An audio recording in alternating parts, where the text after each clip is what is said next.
தமிழக சட்டமன்ற தேர்தலில் பதிவான வாக்குகள் நாளை எண்ணப்படுகின்றன. வாக்கு எண்ணும் பணிகளை பாதிக்காத வகையில் முன்னெச்சரிக்கை நடவடிக்கைகள் மேற்கொள்ளப்பட்டுள்ளன.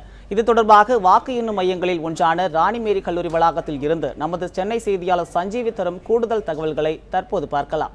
சஞ்சீவி, நாளை எத்தனை மணிக்கு வாக்கு எண்ணிக்கை தொடங்குகிறது? என்ன மாதிரியான சிறப்பு ஏற்பாடுகள் செய்யப்பட்டுள்ளன? மகேஷ், தமிழக சட்டமன்ற தேர்தலுக்கான வாக்குப்பதிவு நேற்று முன்தினம் நடைபெற்றது. இந்நிலையில் தமிழகத்தில் இருக்கக்கூடிய 232 தொகுதிகளுக்கான வாக்கு எண்ணும் மையங்கள் தமிழகத்தில் ஒட்டுமொத்தமாக 65 வாக்கு மையங்கள் குறிப்பாக சென்னையில் 3 உள்ளது. இந்நிலையில் அதில் ஒரு வாக்கு மையம் ராணிமேரி கல்லூரியில் தற்போது நாம் இருக்கிறோம்.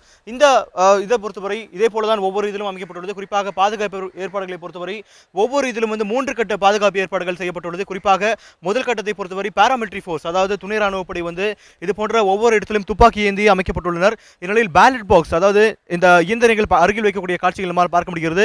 இதுபோல இயந்திரத்திற்கு அருகில் முதல் கட்ட பாதுகாப்பாக பாராமிலிட்டரி ஃபோர்ஸ் நிறுத்தி வைக்கப்பட்டுள்ளனர். அதைத் தொடர்ந்து இரண்டாவதாக தமிழ்நாடு ஸ்பெஷல் டாஸ்க் போர்ஸ் என்று சொல்லக்கூடிய சிறப்பு காவல் படை, மூன்றாவது தமிழக காவல்துறை என்று 3 கட்ட பாதுகாப்பு ஒவ்வொரு வாக்குச்சாவடி மையத்திலும் அமைக்கப்பட்டுள்ளது. இந்நிலையில் நாளை தினத்தை பொறுத்தவரை தமிழகம் முழுவதும் இருக்கக்கூடிய 232 தொகுதிகளுக்கான இது எண்ணப்பட உள்ளது. இந்நிலையில் தமிழகம் மொத்தம் 65, அதாவது 68 இருந்தது. இந்நிலையில் தஞ்சையில் 2, அதே போல கரூரில் ஒரு மாவட்டம் இது கழித்து தமிழகத்தில் 65 வாக்கு எண்ணும் மையங்களில் இந்த வாக்கு எண்ணிக்கை நாளை நடைபெற்றுள்ளது. இந்நிலையில் தமிழகம் முழுவதும் கிட்டத்தட்ட 13,000 ஊழியர்கள் இந்த பணியில் ஈடுபட உள்ளனர், அரசு ஊழியர்கள். இந்நிலையில் போஸ்டல் ஓட், அதாவது தபால் ஓட்டுகளை பொறுத்தவரை நாளை காலை 8 மணி வரை கொடுக்கலாம் என்று தலைமை தேர்தல் அதிகாரி தேர்தல் ஆணையம் குறிப்பிட்டுள்ளது. அதன் அடிப்படையில் பார்க்கும்போது இப்பொழுது வரை கிட்டத்தட்ட 80% போஸ்டல் ஓட்டுகள் பதிவாக கூறப்படுகிறது.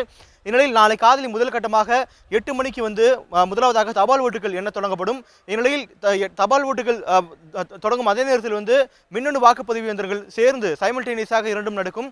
இந்நிலையில் தபால் ஓட்டுகளை பொறுத்தவரை கடைசி கட்டத்திற்கு முன்பாக முடிக்க வேண்டும் என்று தேர்தல் ஆணையம் குறிப்பிட்டுள்ளது. இந்நிலையில் கட்டங்களை பொறுத்தவரை கிட்டத்தட்ட 10 கட்டத்திலிருந்து 15 கட்டங்கள் வரை நடக்கும் என்று எதிர்பார்க்கப்படுகிறது.